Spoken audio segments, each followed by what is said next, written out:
여러분, LDL 7, 8편 영상 잘 보셨습니까? 이번 9편은 7, 8편과 이어진 영상이라서 못 보신 분들은 지난 영상을 먼저 보고 오시길 바랍니다. 이번 연구는 지방 외에는 완전히 똑같은 식사를 주면서 한쪽 쥐들에게는 면실류, 즉 불포와 면화시유를 줬고 다른 쪽 쥐들에게는 버터를 줬습니다.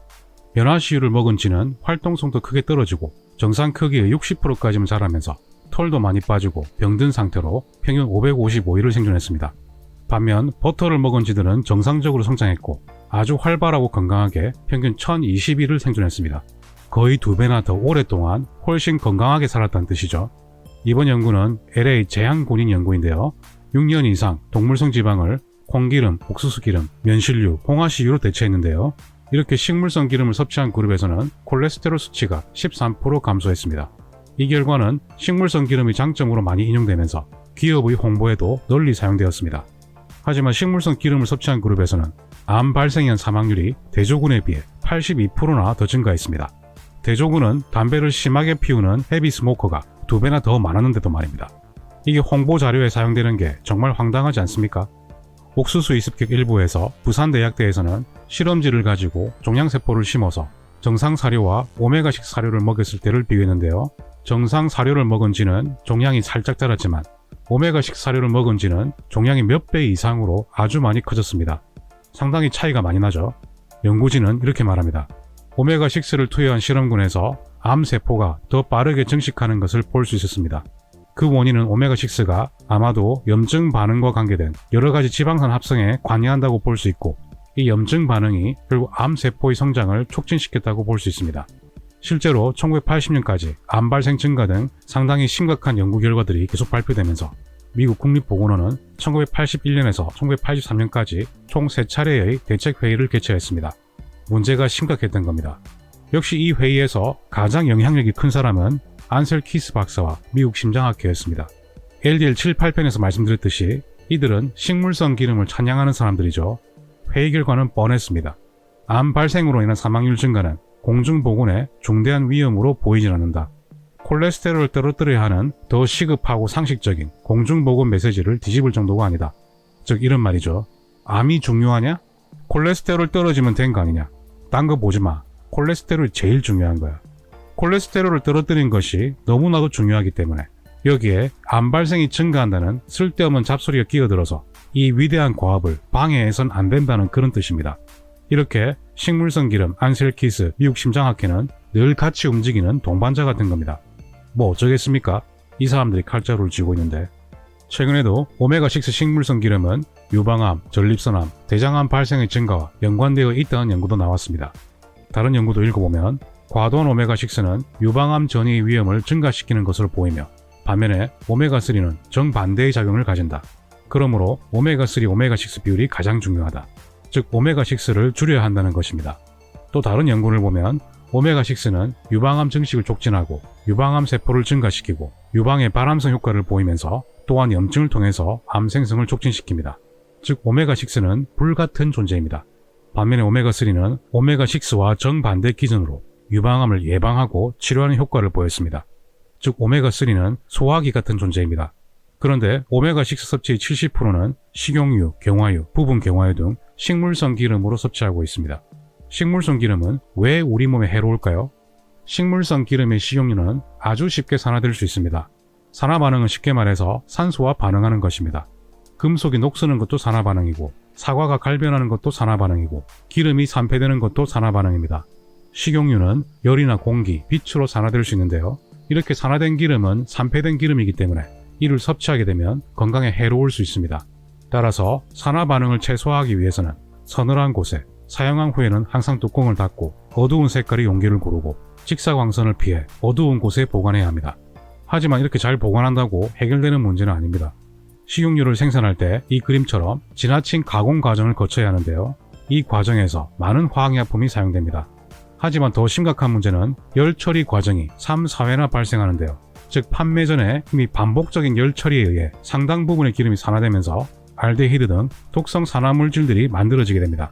기름에 열을 가하면 기름이 산화되면서 산패된다고 말씀드렸죠. 한 번도 아니고 3, 4회나 열을 반복적으로 가한다는 말입니다. 과연 이런 기름이 온전할 수 있을까요? 식물성 기름은 산화로이란 산패, 독성 산화물질 발생뿐만 아니라 트랜스 지방은 식물성 기름을 정제하는 과정에서 고온 처리를 가할 경우에도 전체 지방의 2%가 생성될 수 있다고 합니다. 이런 정크푸드에는 트랜스 지방이 많이 들어가죠. 2015년 한국 독성학회 발표된 논문에 따르면 트랜스 지방은 가정에서 음식을 만들 때도 생길 수 있습니다. 고광석 교수는 식물성 기름을 반복해서 사용하거나 높은 온도에서 오래 끓이면 트랜스 지방으로 잘 변하기 때문에 주의해야 한다고 말했습니다. 그런데 고온 조리를 할 때만 문제가 될까요? 이 연구를 보면 포도기름을 상온에 잘 보관했을 때에도 불과 7, 8일 만에 기름 내부에서 많은 양의 산화물질이 생성된다는 것을 알 수 있습니다. 즉 오늘 구매한 식용유라고 해도 마트에서 구매될 때까지 상온에서 얼마나 오래 보관되었을까요? 공장에서 바로 나온 기름을 산다고 해도 집에서 불과 일주일만 지나도 이미 많은 양의 산화물질이 발생하고 있는 겁니다. 여름철에는 이런 문제가 더 심각해지겠죠. 만약 콩에서 기름을 짜려면 자연적인 방법으로는 불가능하니까 열을 가하면서 핵산이라는 석유 화학 연매로 기름을 추출하게 됩니다. 압착 방식으로는 25cc 콩기름을 짜내기 위해서는 콩이 약 4.6kg나 필요하지만 화학 용매제 추출 방식은 콩 100g 정도면 충분합니다. 와, 정말 신기하네요. 실제로 식용유 생산 공장에서는 핵산이라는 화학 용매제를 사용하고 있는데요.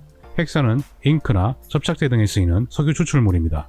또한 인쇄, 코팅, 섬유, 플라스틱 제조업, 식용유, 페인트 제조 시에도 용제로 사용되고 있는데요. 이 핵산에 장기적으로 노출되면 감각장애, 말초신경증 등 신경 문제가 발생할 수 있습니다.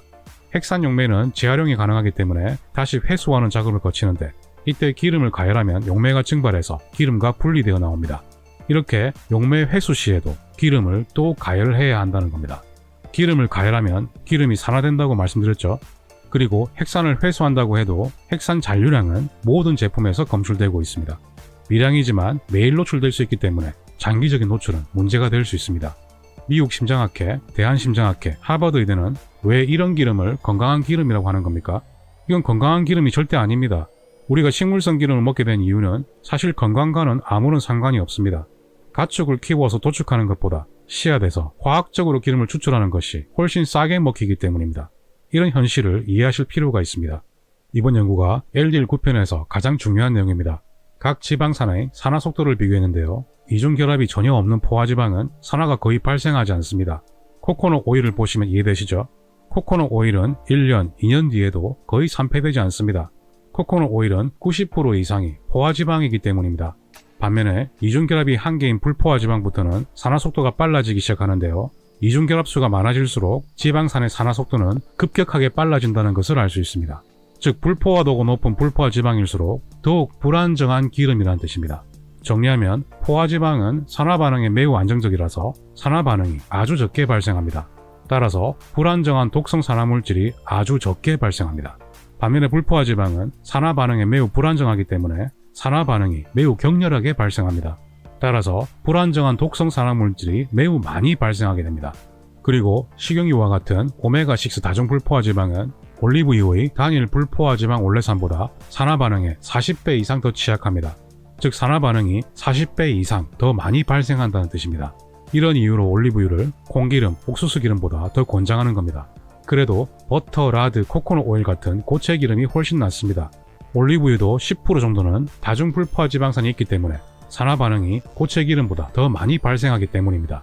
이 그래프는 각종 식물성 기름에 포함된 다중 불포화지방산의 비율인데요. 버터와 코코넛은 겨우 1%에 불과하지만 옥수수, 면화씨, 포도씨, 해바라기씨, 콩기름에는 무려 50% 이상이 다중 불포화지방입니다. 오른쪽 그래프는 각종 식용유에 열을 가했을 때 산화되는 정도를 보여주는데요. 불포화지방의 비율이 많을수록 불안정한 산화물질이 더 많이 발생한다는 것을 알 수 있습니다. 그리고 불포화 식물성 기름으로 음식을 조리하거나 튀길 때 엄청난 양의 독성 산화물질인 독성 알데히드가 과량 생성되는데요. 너무 독성이 강해서 세포뿐만 아니라 세포 내부의 DNA, RNA까지 손상시킬 수 있습니다. DNA가 손상되면 암도 유발할 수 있겠죠. 독성 알데히드는 암뿐만 아니라 각종 염증성 질환이나 치매도 유발한다고 알려져 있습니다. 영국의 생화학 교수인 마틴 그루펠트 박사는 열을 가한 식물성 기름에서 발생한 독성 화합물은 암과 신경퇴행성 질환의 발생과 연관이 있다고 발표했습니다. 박사는 이렇게 강조했습니다. 지난 수십 년 동안 학계와 정부는 버터와 라드가 얼마나 나쁜지를 경고해왔다.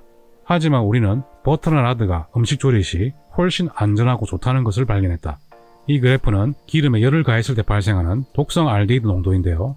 옥수수유, 해바라기 씨유 같은 식용유는 열을 가했을 때 독성 알데히드가 매우 많이 생성되지만 올리브유는 훨씬 적었습니다. 그런데 코코넛 오일과 버터를 보십시오. 독성 알데히드가 거의 생성되지 않습니다. 식물성 기름으로 음식을 튀기면 WHO의 독성 알데히드 하루 섭취 제한량보다 무려 100배에서 200배나 더 많은 양이 발생합니다. 여러분, 식용유로 음식 튀겨 드시면 안 됩니다. 이번에는 2019년 발표된 튀긴 음식의 독성 알데히드에 대한 연구인데요. 연구진들은 이렇게 말했습니다.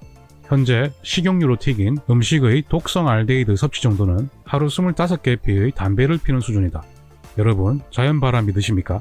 실제로 맥도날드 직원 유니폼을 드라이 클리닝 하던 중에 옷에 불이 붙는 사고가 발생했습니다. 불안정한 독성 산화물질이 음식을 튀기는 직원의 유니폼에도 쌓여왔던 겁니다. 열과 산소에 아주 민감한 이 독성 산화물질은 열을 가하면 불이 붙을 수도 있습니다. 이게 한 번만 있었던 일이 아닙니다. 트럭 뒤에 유니폼을 세탁하러 싣고 가던 중에도 이런 발화 사건이 보고되었고, 심지어 세탁이 끝나고 옷을 접어둔 상태에서 불이 붙기도 했습니다. 정말 무섭지 않습니까? 실제로 튀긴 음식을 분석해보니까 약 130종류 이상의 휘발성 독성 화합물이 검출되었습니다. 이렇게 위험한 것들을 우리가 지금 먹고 있다는 겁니다. 이번에는 패스트푸드 음식점의 감자튀김에서 검출된 여러가지 독성 알데히드 중에 한 가지인 4HNE에 대한 연구인데요. 4HNE는 오메가6와 같은 불포화 지방산이 산화될 때 발생하는 물질입니다. 포화지방이나 단일 불포화 지방에서는 4HNE가 쉽게 생성되지 않습니다. 불포화 기름을 가열할수록 더 많은 양의 4HNE가 발생했고, 가열하지 않아도 개봉한 지 오래되면 4HNE 양이 증가했습니다. 정리하면 4HNE는 식용유 생산 과정에서도 발생할 수 있고, 식용유를 개봉한 후에도 발생할 수 있고, 식용유로 음식을 튀기는 과정에서도 엄청난 양이 발생할 수 있습니다. 무시무시하죠? 지금 우리 현실에서 계속 일어나는 일입니다. 지금 화학 공부하는 거 아닙니다. 이 독성 물질인 4HNE는 신경퇴행성 질환과 밀접한 연관이 있습니다. 활성산소 증가로 인한 산화 스트레스는 알츠하이머 치매, 루게릭병 등 신경퇴행성 질환에서 크게 증가되어 있습니다. 실제로 알츠하이머 치매, 루게릭병에서 뇌조직, 뇌척수액, 척수신경에서 4HNE가 증가되어 있습니다. 오른쪽 연구에서도 역시 루게릭병 환자에서는 산화 스트레스 지표인 4HNE가 크게 증가되었다고 보고하고 있습니다. 즉, 4HNE 생성을 최대한 줄이는 것이 질병 예방의 키포인트가 될 수 있습니다. 오메가6 식용유, 튀김, 가공식품 섭취를 피해야겠죠? 일본에서도 의사가 집필한 관련 책들이 상당히 많은데요. 제목만 읽어보면 식물성 기름을 끊으면 치매가 오지 않고 혈관도 막히지 않는다. 식물성 기름의 진실, 이 식용유는 당신을 죽일 수 있다. 치매가 싫다면 식용유를 바꿔라. 뇌를 살리는 기름은. 실제로 이 책에서는 엄청난 양의 의학적 근거를 제시하고 있습니다. 이분의 연구를 보면 식용유가 산화되면서 발생한 4HNE는 비만한 사람에서 증가되어 있고, 알츠하이머 치매의 발생과도 연관되어 있다고 말하고 있습니다. 그리고 식물성 기름은 알츠하이머 치매의 진짜 범인이라고 강조하고 있습니다. 물론 이 부분은 더 많은 연구가 필요하다고 생각합니다.